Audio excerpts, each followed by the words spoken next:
Welcome to a very special episode of our podcast. We are here for the release of the new book, Emotional Intelligence Habits. I am Dr. Sheri Duchock, Director of Training at Talent Smart EQ, and I am thrilled to be here with Dr. Travis Bradberry, who is the author of the book and notable expert in emotional intelligence. Travis, thank you so much for joining me today. Thanks for having me. Thrilled to be here. I am so glad. You know, a lot of people are interested in hearing about the book, but before we dive right in, we may have some listeners who aren't that familiar with emotional intelligence, or maybe even you. So could you give us just a little bit of a history of how you got involved? Why were you drawn to the field of emotional intelligence? Yeah, that's a good question. My PhD was a dual degree where I studied clinical psychology and basically business psychology, industrial organizational psych.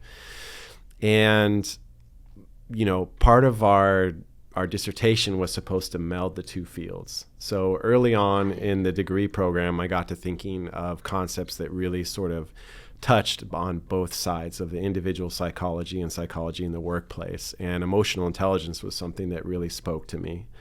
So by the time dissertation time rolled around, I was known on campus as the emotional intelligence guy. And it was just something that I'm really drawn to. I got a lot out of studying it personally. And so it just kind of snowballed into a career that way. Terrific. So it's always been a personal passion as well as a professional one. Absolutely. Absolutely. Wonderful. And, this idea, you ask for, a definition of emotional intelligence, this idea that emotional intelligence is how well you understand emotions in yourself and others and what you do with that understanding, right? That you don't always let your emotions drive the bus, that you're able to sort of send it in the direction you want it to go. It's something that's really powerful, and I've seen it do great things for other people, and I've seen it do great things for me personally as well. So it's something that is really motivating and interesting to me. Well, and I love the way you phrase that too, that you don't let the emotions drive the bus, because I think some people have this false sense. They fall back on that old adage that we used to hear a lot, to be professional, take the emotion out of it. And I think part of emotional intelligence is understanding that we really can't do that because we're hardwired as human beings to have those emotions. We just have to learn to manage them. So as you say, they don't drive the bus, right? Yeah, I think that people, it's a fallacy that you can take emotions out of it. So people that think they're doing that are basically just being hijacked by their emotions in ways they don't understand and ways that everyone else can see. So Exactly. That thought, that phrase we hear, well, I'm just not an emotional person is a misnomer. Yeah, you're just not aware of them. Yeah. They're still there. Absolutely. Well, I know you are noted author, books like Leadership 2.0, The Highly Successful Emotional Intelligence 2.0, and you wrote Emotional Intelligence 2.0 with Dr. Gene Greaves, and wildly successful. I mean, translated into different languages, millions of copies sold, hitting the Wall Street Journal bestsellers list regularly. Were you surprised by the success of that book? Yeah, I suppose so. I think that the first emotional intelligence book I did in 2005 did fairly well. And when we put that book out, the one thing we knew for sure was that it was what people wanted, because we'd had a lot of communication with our readers and our customers and asked them what they wanted to see in a book. So I certainly knew it would do well, but not that well. I mean, I didn't know it was going to sell 3 million copies. And there were definitely some moments where the book shocked us, which is a lot of fun as an author, because I've done other books that didn't have the same success. You've been an author obviously already, but I'd like to hear a little more about why emotional intelligence habits. We've got a copy right here so everyone knows what it looks like when they're looking for it, but why this book and why now? Yeah, that's a good question. I mean, I haven't written a book since 2012, and I haven't written an emotional intelligence book since 2009, so it's certainly been a long time coming. Mm-hmm. And just as from the first book to the second book, I learned what people liked and what they wanted and what they didn't want to see. I've gone through a similar learning process over the last 14 years. And largely it has to do with what are the strategies that people can use to improve themselves. That's the number one thing that people want. And since 2014, I've been writing weekly on LinkedIn about these strategies, different aspects of emotional intelligence, how it plays out with important things in your life. And that became the onus for writing Emotional Intelligence Habits. It was, let's turn this idea that emotional intelligence can touch, 37 main areas of your life. Let's turn that into a book, because that's what people really, really want, is how do I do this? What are the habits that I'm going to pick up and use every day? No, that makes perfect sense. And I think I love that you kind of got to hear what people were wanting through LinkedIn and other, where's the need? What need can you fill? So that's fabulous. I know those of us who've gotten an early copy have been devouring the book and loving it. And I'm sure each of us would describe very differently what the book is about, just based on our own experiences. So I'd love to hear in your words, how would you describe this book to people? And then maybe even also, how does it build on the foundation that was already laid by 2.0? Okay, so first of all, the thing that people love about Emotional Intelligence 2.0 are the strategies. It's a short book. It's 40,000 words, roughly. And the strategies are only about less than half, 15,000 words. And that really is the reason that book was so successful. So I said, well, if I can write 15,000 words worth of, strategies and useful information, let's make it 120,000. And that became Emotional Intelligence Habits. So the idea is using emotional intelligence to achieve what you want in life at this moment. So it might relate to your leadership skills or your productivity or improving your relationships or improving your confidence or improving your happiness set point. I mean, there's so many different places that you can go with EQ. And that's the idea for this book, is that it's sort of a choose your own adventure where you say, this is what I'm going to work on today or this week or this month. And I'm going to read that chapter and I'm going to incorporate the habits into my life and I'm going to see results from it. And that's the whole idea for this book. It's basically, there's a short introduction to emotional intelligence and there's an assessment that you can take that, shows you how you score. But 95% of the book is habits. It's specific things that you can do today to achieve the outcome that you want in your life. Can you talk a little more about that assessment, what it is, how people can benefit from it? You said how you score, but for those unfamiliar with EQ assessments, can you elaborate a little bit? Yeah, sure. So when I started Talent Smart in 2001, we wrote an assessment, Gene and I, called the Emotional Intelligence Appraisal. Mm-hmm. And it's a test that, I don't even know how many million people have taken it now, but it's a lot.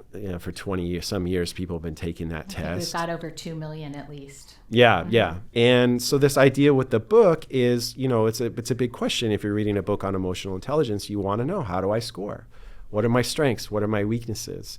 So you get a passcode. There's a scratch off in the back of the book or an envelope that you open up, and it gives you a passcode to go online and take the emotional intelligence appraisal, which on its own, I think is $50, but it's included free with the book.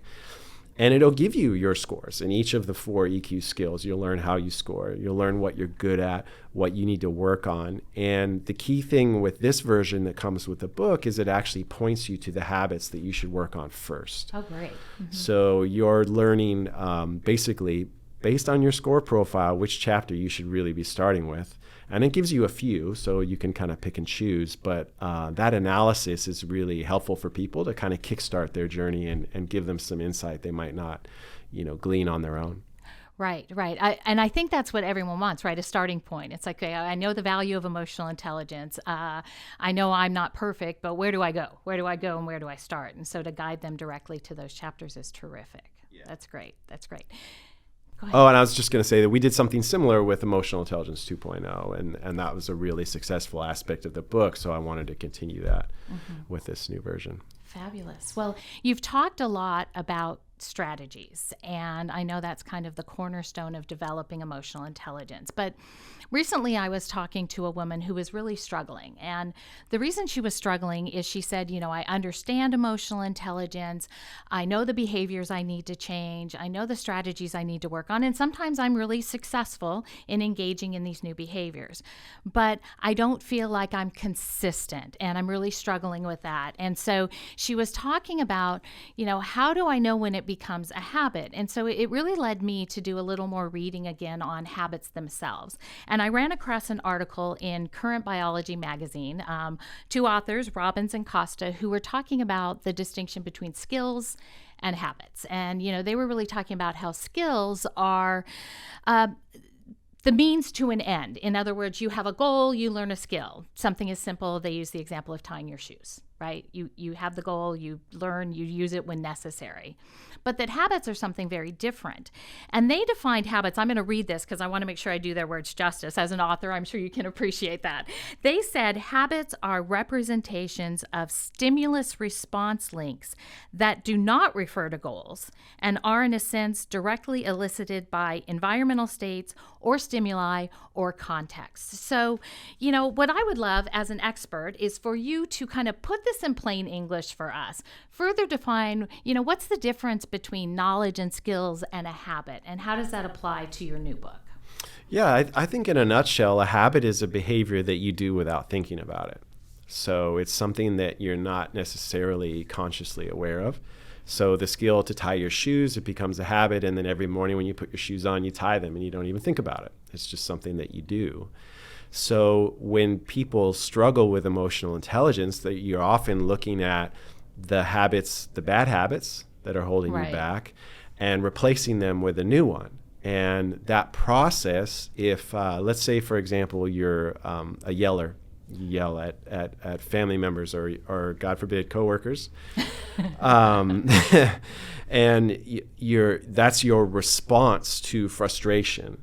It's difficult at first to replace that with a new habit, to replace that with awareness of, let's say, what it is you're feeling and how you need to have a more constructive response than yelling.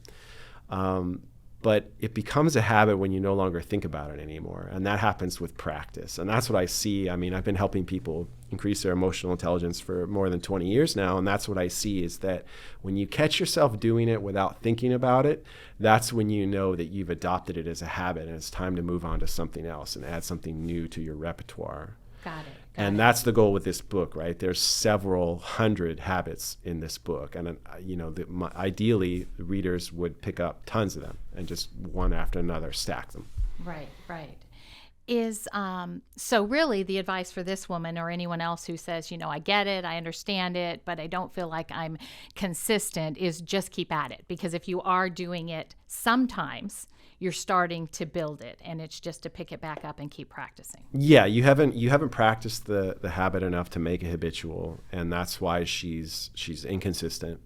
And when it gets to the point where you aren't thinking about it anymore, which usually takes, depending on the habit, research says can take 66 days. Once you hit that point where you're not thinking about it, that's where you're consistent. And that's time to move on to the next one. Yeah, add something new. Got it.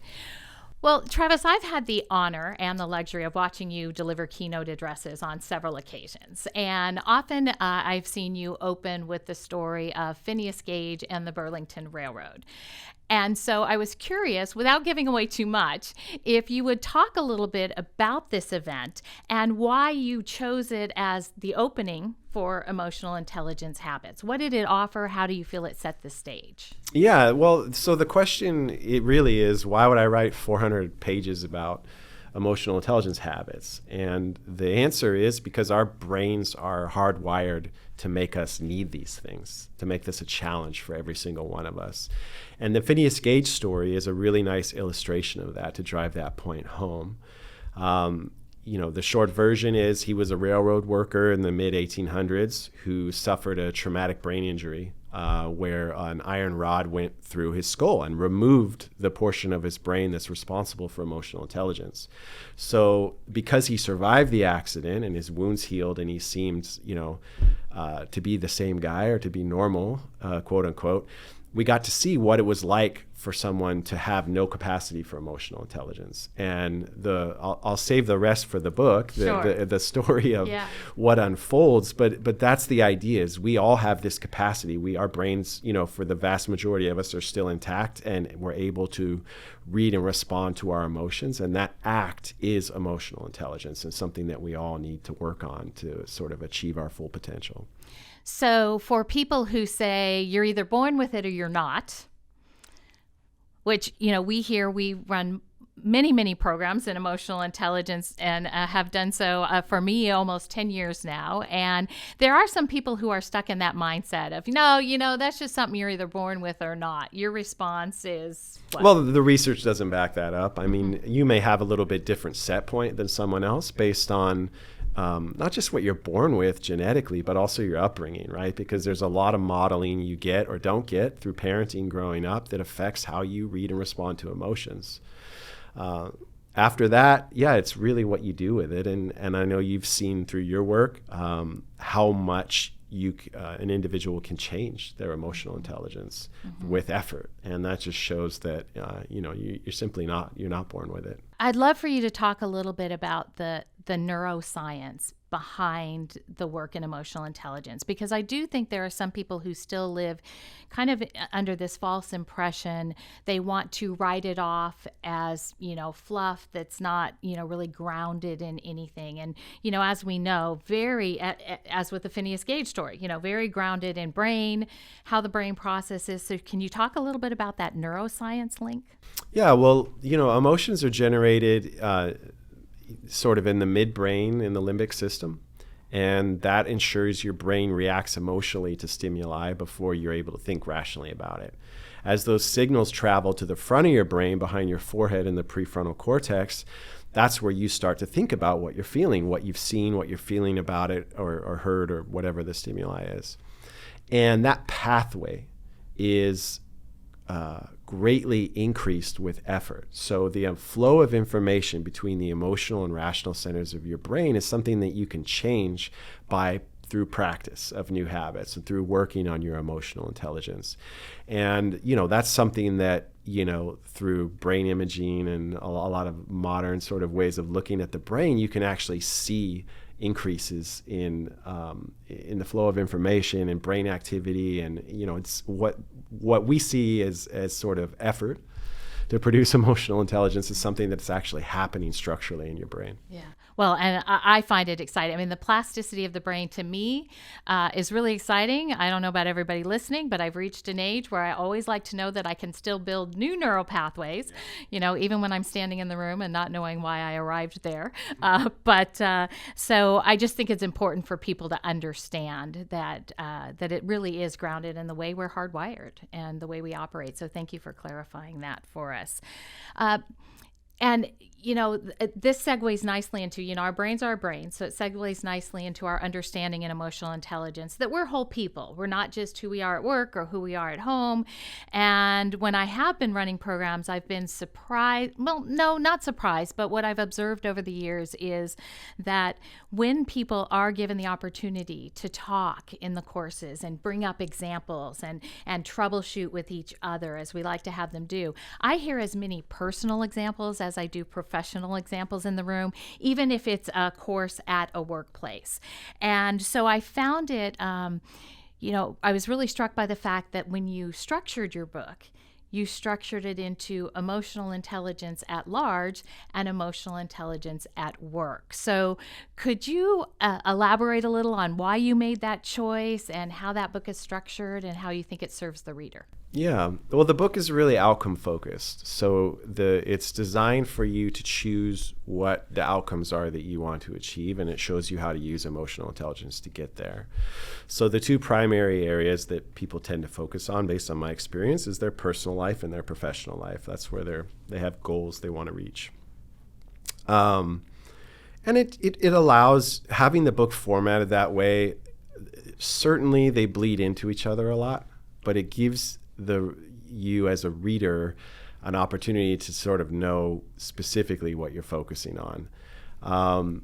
the nice thing is that they do bleed into each other. I mean, I've seen many similar things to what you're describing. When I first started Talent Smart, I was still doing executive coaching, and I worked with an executive at a telecommunications company who, based on our emotional intelligence work, the parents of the softball team that she managed were coming up to her and saying, "Hey, you got 360, didn't you? You're working with a coach." I mean, they were seeing changes in how she treated the girls on the softball team, even though she was being coached on how to interact and respond to her employees. Yeah. So they bleed into each other, and it's nice because you can focus on something very specific like confidence or a relationship or a difficult boss, whatever the challenge is that you're focusing on, you can pick that, you can work on it, and then sort of reap the benefit of it bleeding into other areas of your life. Yeah, absolutely. Because if you're building the new neural pathways, you're building them. They right? work and either way. They work. It's not like they're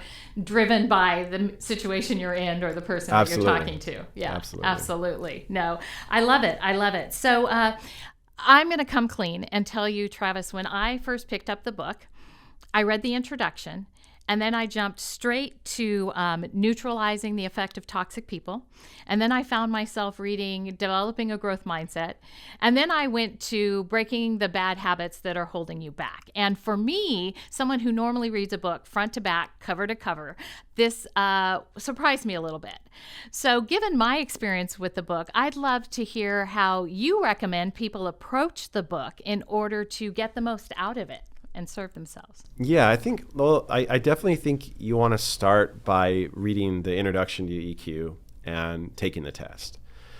And from there, like I said, the test will show you a little bit of what you might want to read first. Mm-hmm. From there, it's a matter of looking at the table of contents and seeing what speaks to you. I'm also typically a front to back type of book reader. Uh-huh. But I mean, there's 37 different chapters in this book. So there's 37 different areas of your life that you can work on. And I am not the one to choose what you need to do today. That's up to you. Good point, yeah. So, I mean, I can help you with the test, right? It's designed to analyze your own behavior and give you some insight, but go with what speaks to you. I mean, the rest of the chapters will always be there. And I think your approach of just sort of gravitating to certain chapters and going after them is a really good way to go about it. Well, I appreciate that because I was feeling a little guilty that I was jumping around because it's not normally my MO. So, it also, as I was reading the book, it was making me think of a lot of client calls that we have coming in now. And we have a lot of people who are calling us and recognizing that there's a greater need in their organizations for emotional intelligence, whether they just didn't see it before or recent events have heightened their awareness, but they're asking us to lay the foundation, use emotional intelligence so they can lay the foundation for discussions around DEI and leadership, teamwork, psychological safety, the list goes on. And we are, thrilled to help them. But every time one of those calls comes in, I remember this article that I read in 2020. It was actually in Forbes magazine around leadership. And there was a title that caught my eye because it said, "Why a Post-COVID World has a greater need for emotional intelligence." And I do think that that's in part why we're getting a lot of these calls as people are trying to figure out, okay, how do we manage hybrid work? How do we have our leaders guide people through unexpected or unknown changes? So the question that I have for you is, how do you think emotional intelligence habits contributes to this conversation that people are now having around that greater need for emotional intelligence? Yeah, well, there's different aspects of it, right? The at work section has chapters that focus on the individual, and it might be an individual with different needs, right? So it could be your leadership skills or productivity or dealing with a difficult coworker or how you communicate or how persuasive you are in presenting, right? There's these individual aspects, but it also covers aspects of the workplace itself. So creating a culture that is inclusive and emotionally intelligent where people thrive. Even back to the individual, how to climb the corporate ladder faster and create your own kind of leverage of your skill set. So I think there's the needs are the need is certainly there, and that's why the book covers the cultural aspects as well as the individual aspects of work. Fabulous.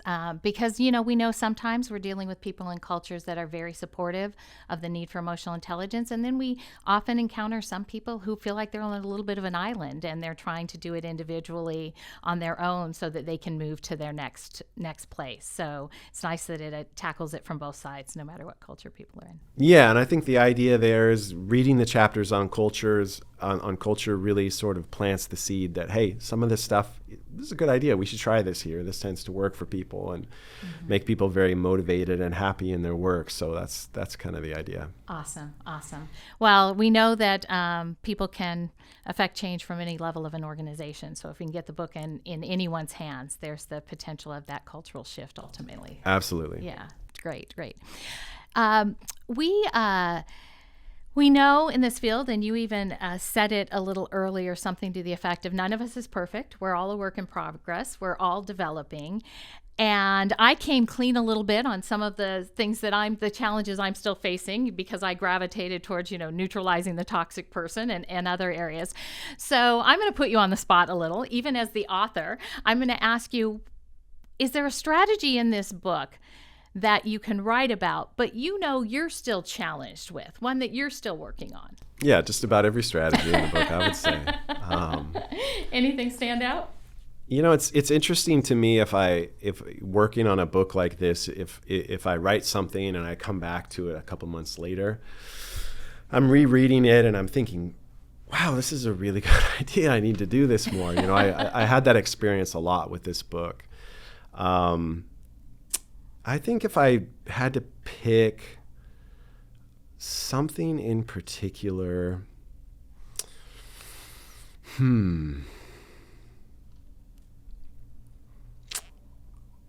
that's a good question. I mean, the chapter on beating stress and staying calm is kind of a perpetual challenge for a lot of us, myself included. And I think that keeping yourself, there's a graph in the chapter that shows basically how people tend to respond to stress, and a little bit of stress is good. A moderate amount of stress is actually great, and that allows you to achieve peak performance, but we tend to turn the dial up too high and move past that into sort of meltdown land. And I think that's something that I've struggled with my entire life. I'm always trying to crank that dial as high as I can go. Even with this book, everybody was telling me not to put it out so soon, but I insisted on the fall 2023 release, so that turned the dial up quite a bit, trying to make that deadline. But yeah, I mean, life is about balance a lot of times, and so sometimes we can, if left to our own devices, sort of shift ourselves out of balance, and I think that's one that I tend to succumb to. Got it. Well, I appreciate your vulnerability on that and sharing and thinking about that. You mentioned stress, and it makes me think of a question that I've heard a lot in sessions. People are curious about the link between mindfulness and emotional intelligence. So could you weigh in on that a little bit? Well, I mean, mindfulness is a practice that can help improve your emotional intelligence. It's a practice that has a lot of outcomes associated with it, too. I mean, it's an activity, right, that tends to change your brain and help you to be calmer and more focused and more grounded, which all feeds into emotional intelligence. The physical changes in the brain from mindfulness are highly tied or highly associated to emotionally intelligent behavior. And that's why, mindfulness comes up often in the book, and it's got its own chapter as well as how to practice mindfulness. And it's just something that I think kind of anyone can pick up and use and benefit from. Doesn't really matter what you're facing in your life. It's one of those core emotional intelligence skills that translates to a lot of things. Fabulous. I know some people would love to hear it directly from you. So I'm glad that you weighed in on that. As we, see the release of this book, what is your personal hope for the effect that it has when people are reading it?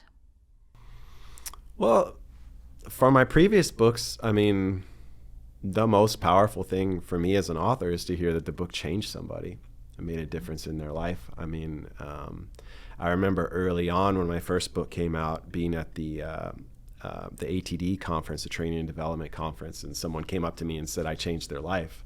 And I had never heard someone say that to me before face to face. So that was pretty powerful. And I know, I don't know, the EI 2.0 has something like 13,000 reviews on Amazon. So sometimes I go in there and read people's experience, and I want to know what readers are thinking of the book and what was working and what's not working. So yeah, seeing that I produced some information that people were able to pick up and use with great benefit, that's really what I'm after. Yeah, it's so powerful. And, I always say, when someone comes and says you changed their life, I think the most powerful thing is recognizing that you're the catalyst, and that what they've done is they've taken your knowledge and your information and your ability, and you've empowered them to make the changes themselves. And that's really, I think that's really rewarding. Yeah, I kind of feel like they changed their life. I just provided some useful information. So very useful information. And I mean, like I said, you're the catalyst, and it's powerful. So I'm really thrilled that you've been able to have that experience with 2.0, and I'm sure you will with this new book as well. Is there anything, Travis, that I have not asked you that you want to make sure people know about, either the process of writing or the impact of the book or how it's set up? Anything that you would like to share that I haven't asked you? Boy, I mean, I think that a lot of people are going to read the book and see useful information for their close friends and family. So, maybe your good friend is dealing with a toxic coworker or something like that. So I guess I would encourage people not to be shy to share the book with people that might get something out of it. And boy, I do get questions from people that are interested in writing, and we talked about deadlines a little bit, and I think that a book project is something that always grows into something bigger than you think it's going to be. So, and you always think that it's not going to be that way. So I would encourage budding and aspiring writers to keep that in mind and sort of lean into that discomfort when it starts to snowball and get out of control. That's basically has happened. I've written 7 books, and it's happened on every single one. I think that is the process. So being able to sort of tolerate that discomfort once you're neck deep in the project is a good way to produce as a writer. So I'll throw that in there too for people who care. I love that, because I know writers are always wanting to hear tips from authors, and I love that you lean into discomfort, one of the self-awareness strategies that we focus on so much from 2.0 as well. So it applies to all areas, doesn't it? Yeah.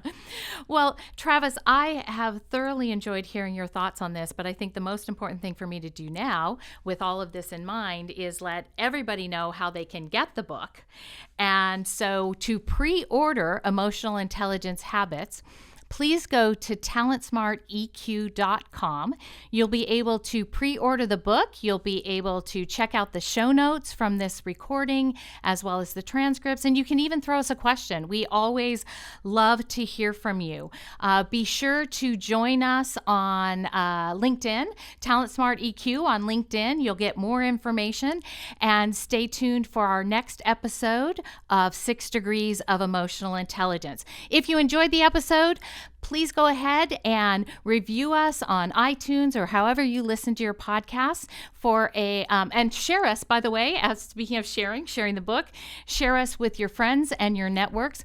As a special gift to our listeners, we will be pulling one review and giving a complimentary emotional intelligence appraisal, as well as a 60-minute coaching session with one of our EQ experts. So, Travis, thank you so much for joining me today.